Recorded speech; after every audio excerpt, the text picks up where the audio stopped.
Hi, my name is Ella Reese. I'm 23 years old, and I am here to apply for your nannying job. I've been a nanny on and off for about 5 or 6 years with different families, different age ranges, um, anywhere from age ranging from 3 months old to 13. So I have a lot of different experience with different kids and different personalities. And I've been nannying for a family for about 11 months right now, but that job is just about to end. So I am applying for your job. And I will just jump right into those questions. I have them on my computer right here. So if you see me looking over, that's what I'm looking at. So I'll just jump right into that first question about an example where I have went above and beyond to support a child's emotional or developmental needs.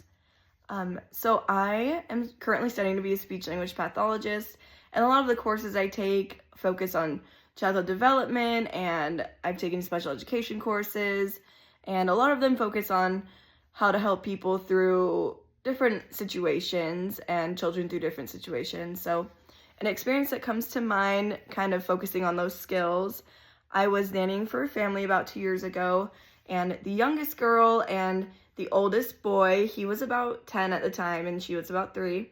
They both have severe ADHD. They both get overwhelmed really easily with certain tasks like homework or doing projects or doing crafts together. They just get overwhelmed really easily. And so one thing that I would do with both of them, I would try to hold their hands to ground them and help them through those overwhelming feelings when they would feel very overwhelmed. And so the boy and the girl were different in what they wanted to do to work through those. So with the older boy, he wanted to talk through what he was feeling and kind of breathe through it. And the younger girl, she also wanted to breathe through those feelings, kind of breathe with me. And then she wanted me to hold her. And so I feel like I've had a lot of experience kind of working with overwhelming feelings and trying to help a child with their emotional needs. So yeah, and then the next question, with my approach to discipline, I feel like my approach to discipline is kind of rooted in respect. I don't want to come off as I am the powerful one, like you're not. I don't want to come off that way because that can come off very unrespectful. And rather than focusing on the punishment, I try to teach the children about responsibility and about empathy. So, for example, if a child acts out, I try to take time to understand where their feelings come from, whether it's frustration or fatigue or a need for attention, whatever it is. I try to understand what the reason was that they felt the need to act out, and then try to talk with them through it and try to come up with a better plan so that next time they don't feel the need to act out, and try to really focus on their emotional feelings and stuff like that. I also want to set clear boundaries and expectations. So, for example, I want them to know what acceptable behavior is. And I try to use age-appropriate methods to try to guide the children. So maybe for the younger ones, redirection if they're feeling upset.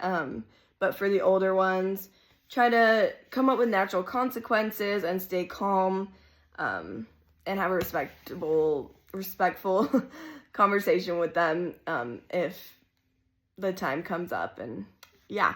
And so the last question, a time that I have had to multitask while watching kids, something that comes to mind.